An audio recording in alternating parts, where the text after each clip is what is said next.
Hi, guys. Welcome to Weekly Travel Updates. I'm your host, Melinda Fargus. And I'm here. I own Action Travel, and I strive to bring you important and great information to help you plan your next vacation. Well, today, if you'll notice on the screen, is Happy Bastille Day in France.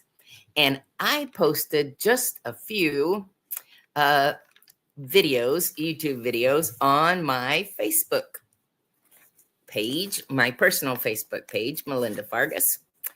But I have to tell you this true story that came about today.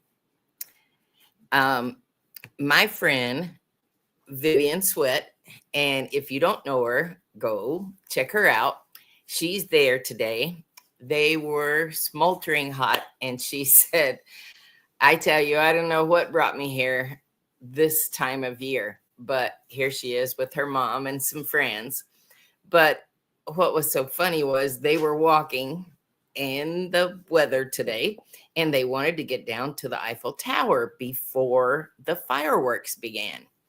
And they're walking with a multitude of people, and it sounded like this rickshaw driver on a two-seater pulled up beside her and asked her about a ride, and she said, 25 euros would be great, but there's 4 of us. And the driver insisted that the little rickshaw two-seater could take 4 of them. And she said, no. And they kept on walking towards the Eiffel Tower so that they didn't miss the big fireworks show. And lo and behold, the driver just kept following them. Rode up beside her and said, hey, ma'am, we can fit 4 people. So, just to more or less prove her wrong, they started piling in. Sure enough, they got all 4 people in, and off they went to the Eiffel Tower. They got to the Eiffel Tower, and the driver said, that'll be 100 euro. To which Viv said, 100 euro? You said 25 euro. And he said, oh, madame, that is per person. And so not what I expected. She said she just chose to pay it and go on. But I'm sharing it with you as a warning, just to be aware that you should try to pay these drivers up front if possible. And if not, please be clear about what you're about to spend to go from point A to point B. Now, in her defense, she said it was worth it. We're here on one of the days that was on her bucket list, and that was to see the huge fireworks display that was to rival even what we have in New York City for New Year's. So check those out. I listed them again in my Facebook page. I'll try and load the links here under this after the show.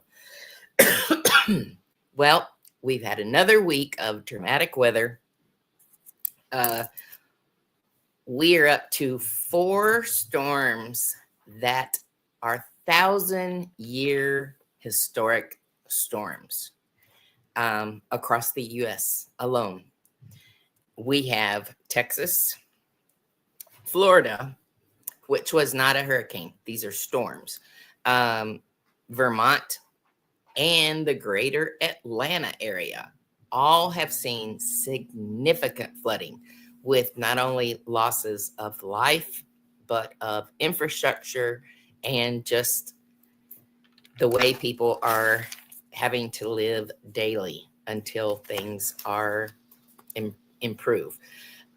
Much like what we saw in Helene and all the devastation that's going to take years in order to have it improved.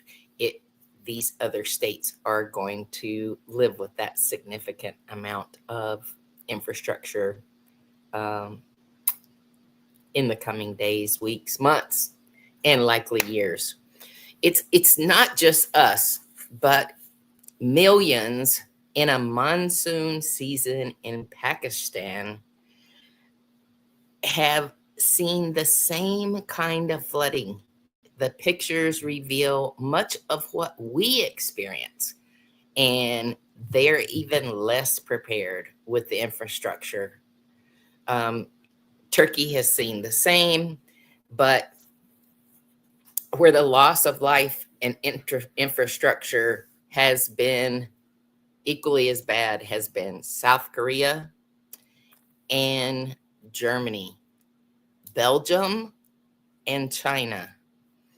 I will do a spreadsheet, and if you have interest in getting the information, drop your name, email below, or direct message me. Let me know that you have interest. I'll be sure to send it along.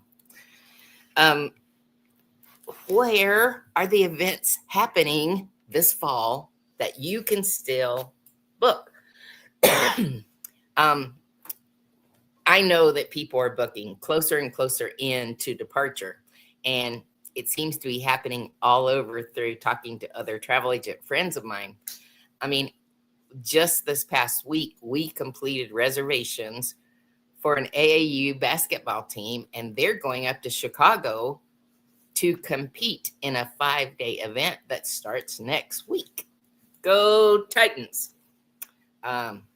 Anyway, they're a group of 14-year-old girls, and we are terribly excited that we were able to find something that they both could afford and that met the needs of the group. But other events that are coming up that are big, that don't take a lot of planning, but could be on your bucket list, might be Comicon in New York. That's going to come up in October. Or on my bucket list, I won't make it this year, but another year, would be the Albuquerque Hot Air Balloon Festival. It spans all across Albuquerque, New Mexico, and the pictures, oh, they're just phenomenal. To see 100 balloons up in the air, and it looks like the painted desert is behind them. It would be a thrilling event, and I'll make it there one day. I shared that. And now for cruise information. Boy, we have had just a boatload of cruise news. So many ships that are stopping, propulsion issues, shutting down. One of the freaky things that happened this week on the Celebrity Infinity,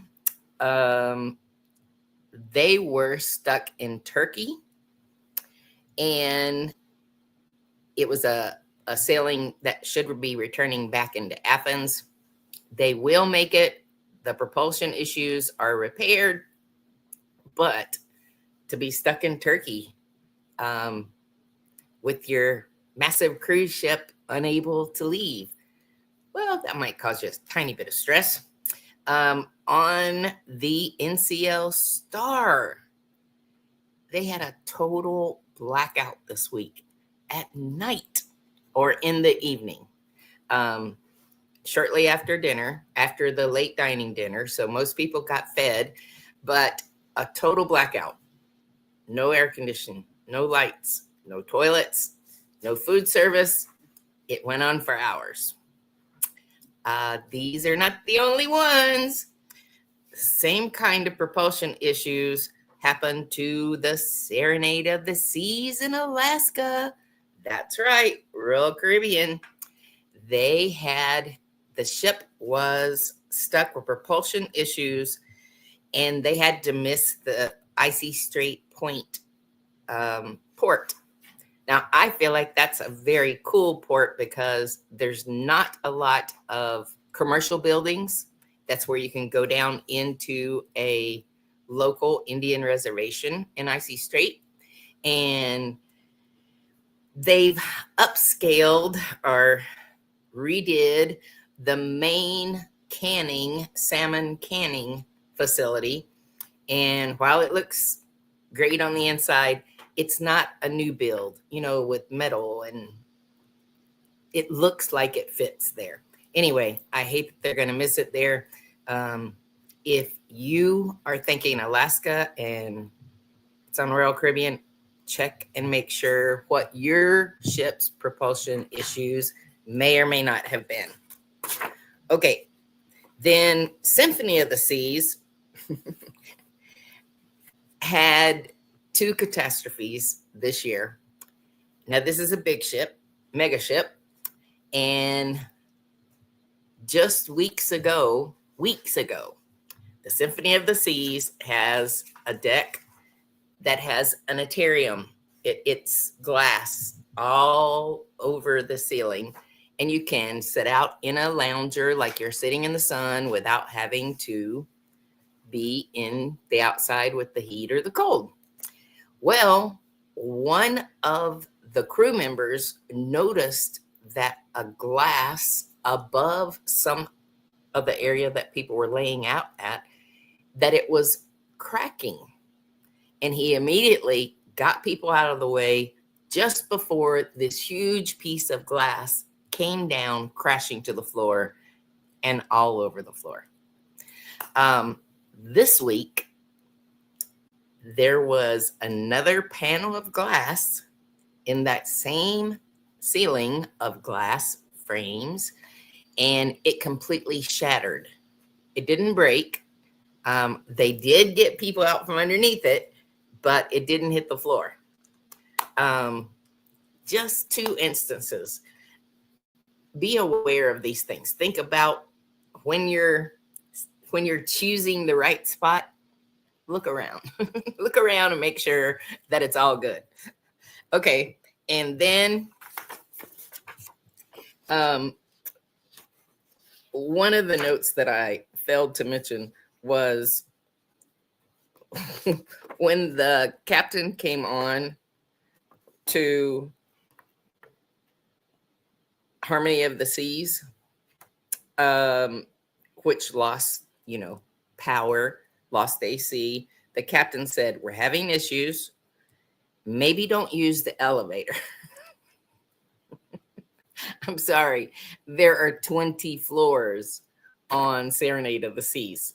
And I'm sorry, Americans are just not used to climbing steps. Not the majority of them.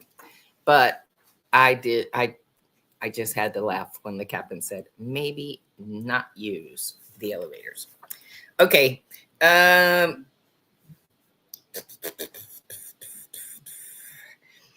I will tell you that Royal Caribbean did host an honorarium for 2 girls that were victims in the Camp Mystic, Texas flooding. The girls were 12 and 13-year-olds and were recently on a Royal Caribbean sailing, and they made tribute to these girls. It looks like there's a lot of help. It's not going to be any different than like today, even with the amount of storm systems coming across the U.S. There was additional flooding in Texas. It looked like the water was right up to the edge of the roads. So I don't think they're out of the woods, albeit what Trey said to me is, in Texas, it just doesn't soak in. It's so hard and so dry, it just runs. So please keep these people in your thoughts and prayers. We had 2 funerals this week. So Jimmy Yoder and Susie Yoder have traveled with Action Travels cruise groups, and they've been to Europe with us and to Alaska with us and to Hawaii with us. And